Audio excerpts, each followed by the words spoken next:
नमस्कार विद्यार्थी मित्रांनो, आजवर आपण मराठी व्याकरणातील अनेक घटकांचा अभ्यास केलेला आहे. परंतु आज मात्र आपण मराठी व्याकरणातील सर्वात शेवटचा घटक अर्थातच समास यावर प्रकाश टाकणार आहोत. विद्यार्थ्यांनो, समास म्हणजे नक्की काय?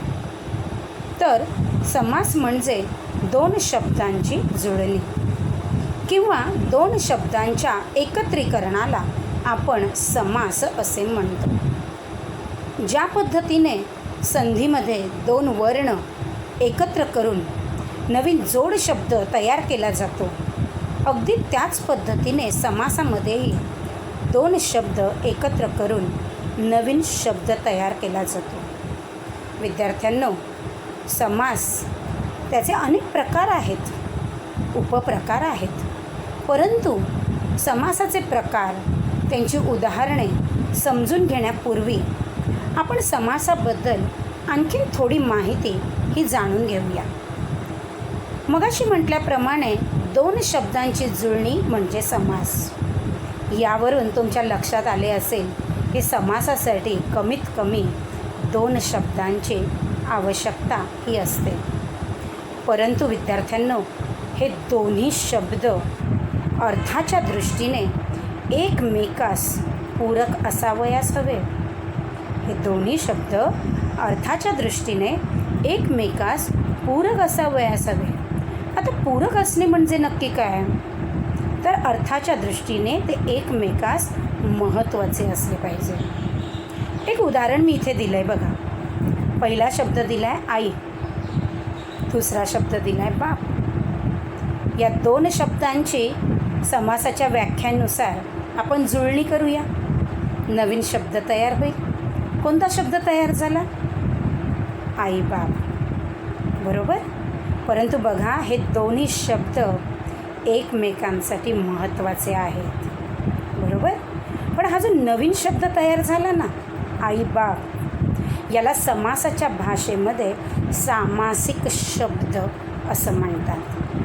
बघा, सामासिक शब्द म्हणजे काय?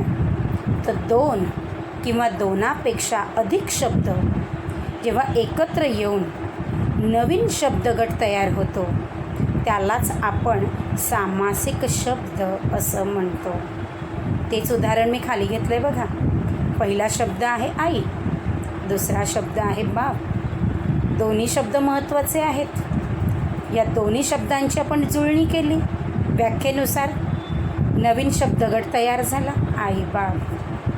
या शब्दालाच, जो हा नवीन शब्द तयार झालेला आहे, या शब्दालाच समासाच्या भाषेत आपण काय म्हणतो बरं? सामासिक शब्द.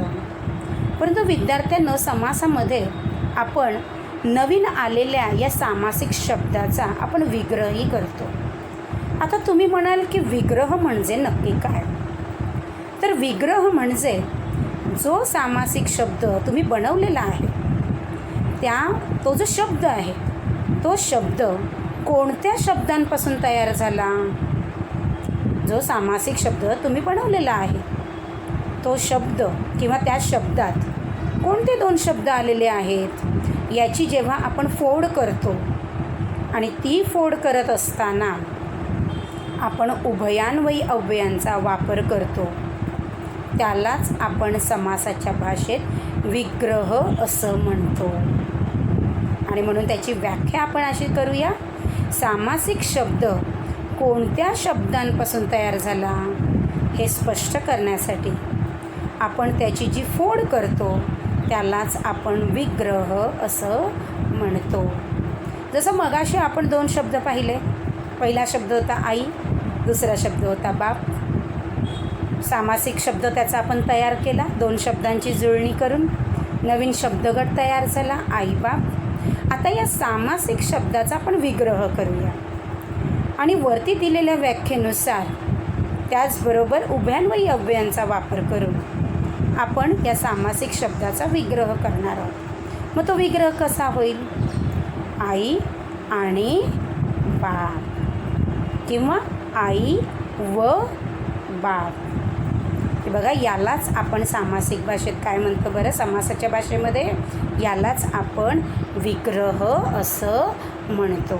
आता विद्यार्थ्यांनो, आता आपण थोडंसं समासाच्या प्रकारांकडे वळूया. समासाचे मगाशी म्हटलं की अनेक प्रकार आहेत, परंतु आपण सगळे प्रकार शिकणार नाही आहोत. आपल्याला अभ्यासक्रमाला जेवढे प्रकार आहेत तेवढेच प्रकार आपण मात्र काय करणार आहोत, इथे शिकणार आहोत. मग पहिला प्रकार कोणता? तर पहिला प्रकार आहे द्वंद्व समास. समासाचे आपण 3 प्रकार शिकणार आहोत. त्यातला पहिला प्रकार आहे द्वंद्व समास. परंतु द्वंद्व समासामध्ये देखील पुन्हा त्याचे 3 उपप्रकार पडतात. द्वंद्व समासाचे पुन्हा 3 उपप्रकार पडतात. एक म्हणजे इतरेतर द्वंद्व, दुसरा वैकल्पिक द्वंद्व आणि तिसरा समाहार द्वंद्व. आपण या तिन्ही प्रकाराची उदाहरणं बघणार आहोत, व्याख्या बघणार आहोत. परंतु तत्पूर्वी आपण दुसरा आणि तिसरा प्रकार कोणता हे देखील जाणून घेऊया. समासाचा दुसरा प्रकार तो म्हणजे द्विगु समास आणि समासाचा तिसरा प्रकार आहे तो म्हणजे अव्ययी भाव समास. तर आज हे 3 प्रकार आपण समासाचे शिकणार आहोत. त्यातला पहिला प्रकार कोणता बरं? द्वंद्व समास. बरोबर. मग आता द्वंद्व म्हणजे काय? तर मुळात द्वंद्व म्हणजे 2. द्वंद्व म्हणजे काय? तर द्वंद्व म्हणजे 2, की ज्या समासात दोन्ही शब्द अर्थाच्या दृष्टीने समान दर्जाची असतात त्याला आपण द्वंद्व समास असं म्हणतो. ज्या समासातील दोन्ही शब्द, समासात 2 शब्द असतातच बरोबर व्याख्येनुसार, आणि त्यामुळे ते दोन्ही शब्द जेव्हा अर्थाच्या दृष्टीने समान दर्जाची असतात, त्यांना समान महत्त्व असतं, त्याला आपण काय म्हणतो? द्वंद्व समास असं म्हणतो. त्याचबरोबर द्वंद्व समासाबद्दल जर बोलायला गेलं तर द्वंद्व समासातील शब्दांचा विग्रह करत असताना आणि व, अथवा, किंवा असे जे उभयान्वयी अव्यय आहेत या उभयान्वयी अव्ययांचा वापर केला जातो. विग्रह करताना आणि व, अथवा, किंवा या उभयान्वयी अव्ययांचा वापर केला जातो. परंतु बघा द्वंद्वमध्ये 3 प्रकार आहे. पहिला आहे इतरेतर द्वंद्व, दुसरा आहे वैकल्पिक द्वंद्व आणि तिसरा आहे समाहार द्वंद्व. आपण टप्प्याटप्प्याने हे तिन्ही प्रकार त्यांच्याबद्दलची माहिती आणि उदाहरणे आपण बघूया. पहिला प्रकार बघूया इतरेतर द्वंद्व. आता इतरेतर द्वंद्वमध्ये पुन्हा तेच 2 शब्द महत्त्वाचे, कारण समास म्हटलं की 2 शब्दांची जुळणी, त्यामुळे दोन्ही शब्द महत्त्वाचे. फक्त इतरेतर द्वंद्वमध्ये सामासिक शब्दाचा विग्रह करत असताना आणि व या समुच्चयबोधक उभयान्वयी अव्ययांचा वापर करायचा आहे. इतरेतर द्वंद्व समासामध्ये सामासिक शब्दाचा जेव्हा आपण विग्रह करतो त्यावेळी मात्र फक्त आणि त्याचबरोबर व या समुच्चयबोधक उभयान्वयी अव्ययांचाच वापर करायचा आहे. आता तो कसा ते आपण काही सामासिक शब्द घेऊया आणि त्यांचा विग्रही मी तुम्हाला करून दाखवते.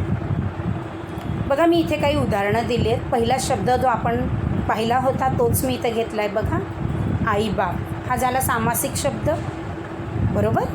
त्याचा विग्रही आपण मगाशीही पाहिलेला आहे, आई आणि बाप. इथे दुसरा शब्द बघा कृष्णार्जुन.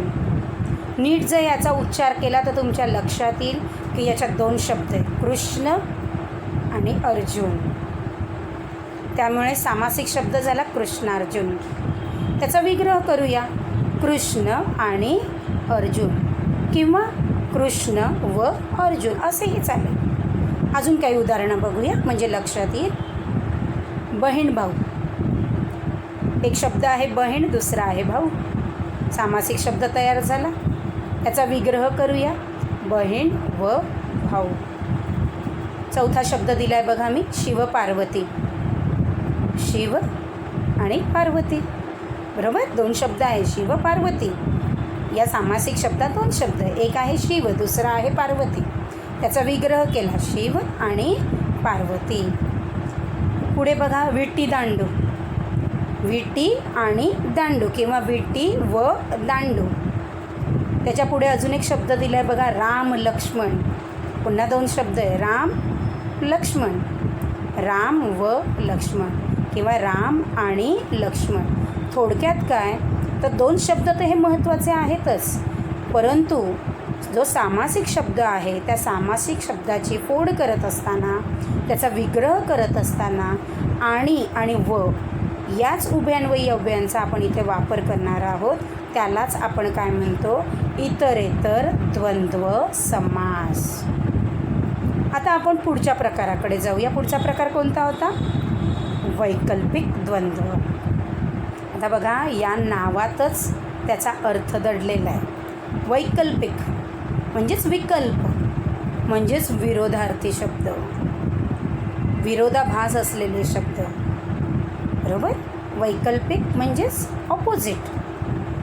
पुन्हा तेच, समासामध्ये 2 शब्द महत्त्वाचे आहेत, कारण 2 शब्दांची जुळणी समास.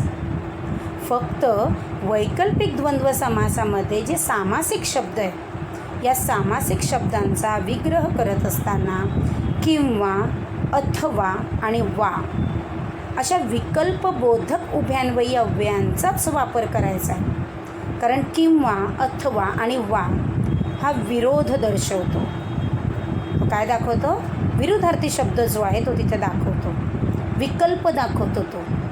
आणि म्हणूनच इथे मात्र वैकल्पिक द्वंद्वमध्ये ज्यावेळी आपण सामासिक शब्दाचा विग्रह करतो त्यावेळी किंवा, अथवा आणि वा याच विकल्पबोधक उभयान्वयी अव्ययांचा वापर करायचा आहे.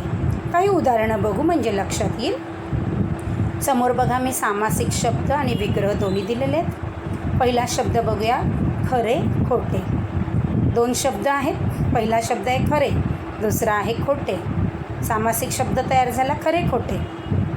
मग आता विग्रह इथे आपण कसा करू बरं, खरे किंवा खोटे, कारण विकल्प आहे, बरोबर. आयदर खरे किंवा त्याच्या ऑपोजिट काय, खोटे. त्यामुळे खरे किंवा खोटे. दुसरा शब्द दिला आहे बघा, पास नापास. पास नापास, पास किंवा नापास, पास वा नापास. एखादा विद्यार्थी पास होईल अथवा नापास, बरोबर. त्यामुळे इथे विकल्प दर्शवणारे आपल्याला उभयान्वयी अव्यय जे आहे ते वापरायचे, किंवा, अथवा, वा, की म्हणजे त्याचा विग्रह आपल्याला करणं सोपं जातं. काही अजून उदाहरणं बघूया. पाप पुण्य. पाप किंवा पुण्य हा झाला त्याचा विग्रह. बरे वाईट, बरे अथवा वाईट. आता इथे बघा हा प्रश्न जो आहे, 5वा जे उदाहरण आहे तिथे थोडं नीट लक्ष द्या. न्यायान्याय यामध्ये 2 शब्द आहे. एक आहे न्याय आणि दुसरा आहे अन्याय. आणि त्यामुळे त्याचा विग्रह करताना कसं झालं आहे, न्याय किंवा अन्याय. ते 6वा शब्दही बघा, सत्यासत्य. सत्य किंवा असत्य, सत्य वा असत्य. थोडक्यात काय तर किंवा, अथवा, वा जे विकल्पबोधक जे उभयान्वयी अव्यय आहेत यांचा वापर आपण वैकल्पिक द्वंद्व समासात विग्रह करत असताना आपण करत असतो. आणि म्हणूनच त्याला आपण काय म्हणतो बरं, तर वैकल्पिक द्वंद्व समास असं म्हणतो. आता आपण 3ऱ्या प्रकाराकडे वळूया. 3रा प्रकार आहे समाहार द्वंद्व. समाहार, पुन्हा त्या नावातच अर्थ आहे बघा. दोन्ही शब्द महत्त्वाचे, बरोबर. त्यानंतर शब्दांचा विग्रह करताना त्यातील पदांच्या अर्थाशिवाय त्याच जातीच्या इतर पदार्थांचाही त्यात आपण समाहार करतो, समावेश करतो, ज्याला आपण समाहार द्वंद्व समास असं म्हणतो. की तो जो शब्द आहे सामासिक शब्द, त्या शब्दाचा जो अर्थ आहे त्या अर्थासारख्याच आणि त्याच जातीचे इतर पदार्थही आपण त्यात समाविष्ट करतो, त्यांचा समाहार करतो, त्यांचा समावेश करतो. आणि म्हणून त्याला आपण समाहार द्वंद्व समास असे म्हणतो. आता ते कसं काय, काही उदाहरणं घेऊया. समोर बघा मी उदाहरण दिले, भाजीपाला. साधी गोष्ट, एखाद्या भाजीवाल्याकडे जेव्हा आपण भाजी आणायला जातो तेव्हा त्याच्याकडे नाना प्रकारच्या भाज्या असतात, बरोबर. शेंगभाज्या वेगळ्या आहेत, फळभाज्या वेगळ्या आहेत, पालेभाज्या वेगळ्या आहेत. म्हणजे एकाच जातीच्या अनेक पदार्थांचा बोध झाला की नाही. आणि म्हणूनच अशा सामासिक शब्दांचा विग्रह करताना आपण कसा करतो, तो भाजी पाला वगैरे, भाजी पाला वगैरे, वगैरे म्हणजे काय, एक्सेट्रा. मग त्यात फळभाज्या असतील, शेंगभाज्या असतील, पालेभाज्या असतील, बरोबर. मग भाजी पाला वगैरे त्याच जातीच्या इतर पदार्थांचाही समावेश केलेला असतो. दुसरा शब्द दिला बघा, गप्पा गोष्टी. किती नाना प्रकारच्या प्रसंगांवर, विषयांवर तुम्ही मुलं गप्पा मारता बरं, हो की नाही. गप्पांमध्ये गुंतून जाता. कित्येक वेळा शिक्षक आवाज देत असतात तरी लक्ष नसतं, गप्पांमध्ये गुंतलेले असतात. नाना प्रकारच्या गप्पा तुम्ही मारतात, नाना प्रकारच्या गोष्टी बरोबर करत असता तुम्ही. आणि त्यामुळे त्याच जातीच्या इतर पदार्थांचा त्या समावेश होतो. त्यामुळे विग्रह करताना काय कराल, गप्पा कॉमा गोष्टी वगैरे एक्सेट्रा. काही अजून उदाहरणं बघूया आपण. चहा फराळ.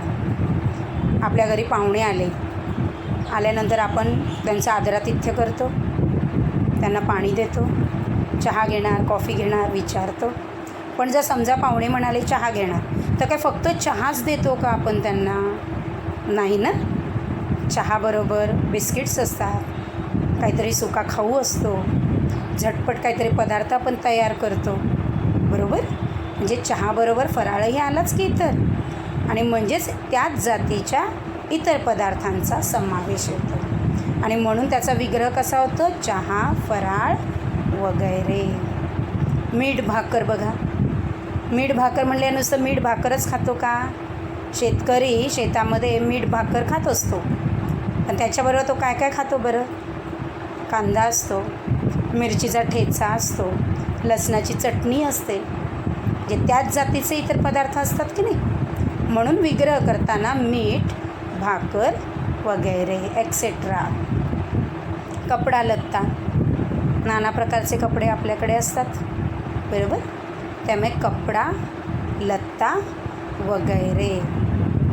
पुढे 6वं उदाहरण दिले बघा, केर कचरा. केर कचरा. कचराही किती प्रकारचा असतो, ओला सुका, बरोबर. त्याच्यातही वेगवेगळे प्रकारचे जिन्नस असतात. आणि त्यामुळे एकाच जातीच्या इतर पदार्थांचा समावेश होतो, समाहार होतो. आणि म्हणूनच केर कचरा वगैरे. थोडक्यात काय, तर ज्या सामासिक शब्दामध्ये त्या शब्दाच्या अर्थानुसार एकाच जातीच्या त्या पदार्थाचा जी जात आहे त्या जातीच्या इतर अन्य पदार्थांचाही त्यात जेव्हा समावेश असतो, तेव्हा त्याला आपण काय म्हणतो बरं, समाहार द्वंद्व समास. विद्यार्थ्यांनो, आता इथे आपण समासाचा पहिला जो प्रकार आहे द्वंद्व, आणि त्याच्यातले 3 उपप्रकार, इतरेतर द्वंद्व, वैकल्पिक द्वंद्व आणि समाहार द्वंद्व, हे तिन्ही प्रकार आपण इथे शिकलो. आता आपण दुसऱ्या प्रकाराकडे वळूया. दुसरा प्रकार आहे द्विगु समास. आता बघा, इथे द्विगु या शब्दामधून तुम्हाला लक्षात येईल द्वि म्हणजे काय, 2. संख्या आहे 2. द्वि म्हणजे काय, 2 संख्या. आणि त्यामुळे ज्या समासातलं पहिलं अक्षर या पहिला शब्द हे संख्या विशेषण असतं, आणि तो शब्द सामासिक शब्दातून समूहाचा बोध इथं करत असतो, त्यालाच आपण द्विगु समास असं म्हणतो. ज्या समासातील पहिला शब्द हे संख्या विशेषण असतं, आणि दुसऱ्या शब्दाचा तो काय दाखवत असतो, समूह दाखवत असतो. तो सामासिक शब्द जो आहे तो समूह दाखवत असतो, त्यालाच आपण द्विगु समास असं म्हणतो. काही उदाहरणं बघूया द्विगुची. पहिलंच उदाहरण बघा, मी इथे दिले पंचारती. पंच म्हणजे 5. आरती, पंचारती 5 आरती. म्हणजे त्याचा विग्रह कसा करणार आपण, 5 आरत्यांचा समूह. 5 आरत्यांचा समूह. दुसरा शब्द आहे बघा द्विदल. द्विदल, द्वि म्हणजे 2, 2 दलांचा समूह. तिसरं उदाहरण बघूया. त्रिकोण. त्रि म्हणजे झाले 3, बरोबर.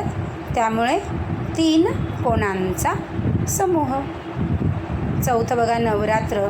नवरात्रीत आपण दांडिया खेळत असतो, गरबा खेळत असतो, बरोबर. त्यामुळे नवरात्र. नव म्हणजे काय? 9. 9 रात्रींचा समूह. षण्मास. षण्मास. षण म्हणजे काय? 6. आणि मास म्हणजे महिना. त्यामुळे 6 मासांचा समूह किंवा 6 महिन्यांचा समूह. अष्टभुजा. अष्टभुजा. अष्ट म्हणजे 8, भुजा म्हणजे बाजू, साईड. त्यामुळे 8 भुजांचा समूह.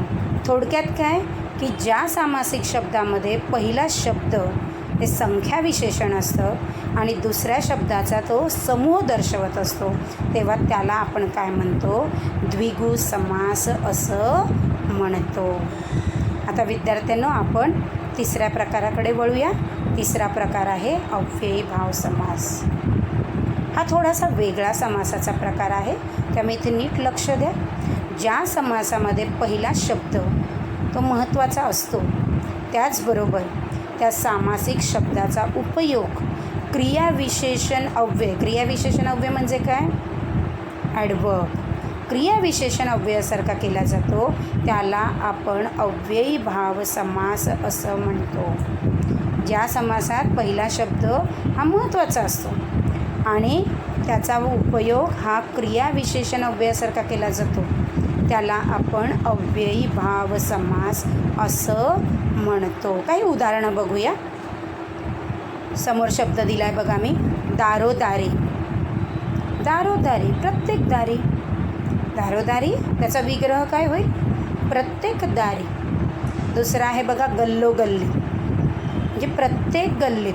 गणपतीला ती सगळी छोटी छोटी मुलं गल्लोगल्ली वर्गणी गोळा करायला येतात, बरोबर. वाक्य आपण असं ऐकतो, गल्लोगल्ली वर्गणी गोळा करायला येतात. गल्लोगल्ली म्हणजे काय? प्रत्येक गल्लीत. त्यानंतर प्रतिदिन. विग्रह बघा, प्रत्येक दिवशी. प्रतिदिन, प्रत्येक दिवशी. चौथा शब्द दिला बघा, आमरण. मरेपर्यंत. आमरण उपोषण केले, आपण ऐकतो, बरोबर. क्रांतिकारकांनी आमरण उपोषण केले. मरेपर्यंत. यथाशक्ती. हे शक्तीप्रमाणे. यथा म्हणजे काय? प्रमाणे. त्यामुळे शक्तीप्रमाणे, तुम्हाला जसं जमेल त्याप्रमाणे. आजन्म. जन्मापासून. आजन्म, जन्मापासून. एखाद्याला अंधत्व असतं, आपण म्हणतो ना आजन्म अंधत्व आहे, जे जन्मापासूनच अंधत्व आहे, बरोबर. आजन्म, जन्मापासून. आणि म्हणूनच या सर्व शब्दांचा जो वापर जो आहे ना, तो मोठ्या प्रमाणामध्ये क्रियाविशेषण अव्ययासाठी केला जातो आणि म्हणूनच याला आपण काय म्हणतो? अव्ययी भाव समास असं म्हणतो. काही वाक्यही आपण बघूया. इथे मी काही वाक्य दिलेत म्हणजे तुम्हाला लक्षात येईल बघा कशा पद्धतीने क्रियाविशेषण अव्ययाचा इथे वापर आपण करू शकतो. पहिलं वाक्य दिले बघा मी, गरजूंना यथाशक्ती मदत करावी. गरजूंना यथाशक्ती मदत करावी. दुसरं दिले बघा, त्या गावात जागोजागी वाचनालये आहेत. त्या गावात जागोजागी वाचनालये आहेत. आणि तिसरा दिला आहे, क्रांतिकारकांनी आमरण कष्ट सोसले. क्रांतिकारकांनी आमरण कष्ट सोसले.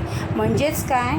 तर हे जे सर्व शब्द आहेत, ही जी सामासिक शब्द आहेत, यथाशक्ती, जागोजागी, आमरण, आजन्म, हे सर्व अव्ययी भाव समासाची ही उदाहरणं आहेत आणि यांचा वापर वाक्यांमध्ये क्रियाविशेषण अव्ययासारखा केला जातो आणि म्हणूनच त्याला आपण काय म्हणतो बरं? अव्ययी भाव समास असं म्हणतो. विद्यार्थ्यांनो, आता परीक्षेच्या दृष्टीने समास या व्याकरणाच्या घटकावर आधारित तुम्हाला कशा स्वरूपाचे प्रश्न येऊ शकतात यावर आपण नजर टाकूया. इथे मी एक पहिलाच प्रश्न दिलेला आहे बघा. खालील सामासिक शब्दांचा समासाचा प्रकार ओळखा. बघा, बहुपर्यायी प्रश्न असणार आहेत. तुम्हाला योग्य उत्तराला तिथे क्लिक करायचं आहे. जसं इथे मी एक उदाहरण दिले बघा, षटकोन. त्याला खाली 3 पर्याय दिलेले आहेत. एक, इतरेतर द्वंद्व समास, 2 अव्ययीभाव समास आणि 3 द्विगु समास. तेव्हा योग्य उत्तराची तुम्ही निवड करायची आहे. दुसरा प्रश्न दिला आहे बघा, चहा पाणी. पुन्हा त्याला खाली मी 3 पर्याय दिलेले आहेत. वैकल्पिक द्वंद्व समास, समाहार द्वंद्व समास किंवा द्विगु समास. तर आत्ताच आपण समासाची उजळणी केलेली आहे आणि त्यावरून तुम्हाला योग्य उत्तराची निवड जी आहे ती इथे करायची आहे. आता समासावर आधारित तुम्हाला दुसऱ्या प्रकारचाही प्रश्न येऊ शकतो, त्यावर नजर टाकू.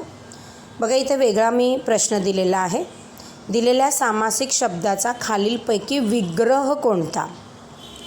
विग्रह देखील तुम्हाला ओळखता आला पाहिजे. इथे पहिलाच प्रश्न बघा, मायबाप सामासिक शब्द आहे हा. त्याचा मी खाली 3 प्रकारे विग्रह करून दिलेला आहे आणि योग्य विग्रहाची तुम्हाला निवड करायची आहे. जसं पर्याय 1 माय किंवा बाप, पर्याय 2 माय आणि बाप आणि पर्याय 3 माय बाप वगैरे. तर योग्य उत्तराची तुम्ही निवड करायची आहे. दुसरा शब्द दिला आहे बघा, पंचारती सामासिक शब्द आहे. त्याचा विग्रह मी इथे दिला आहे बघा. पहिला पर्याय पंच आरती, दुसरा पर्याय 5 आरत्यांचा समूह, तिसरा पर्याय 5 रत्तांचा गट. पुन्हा योग्य अशा उत्तराची तुम्ही निवड करायची आहे. तिसरा प्रश्नाचा एक प्रकार आपण इथे बघूया. दिलेल्या विग्रहावरून सामासिक शब्द तयार करा. आता इथे विग्रह दिलेला आहे, त्याच्यावरून तुम्हाला सामासिक शब्द तयार करायचा आहे. अर्थातच योग्य उत्तराची निवड करायची आहे.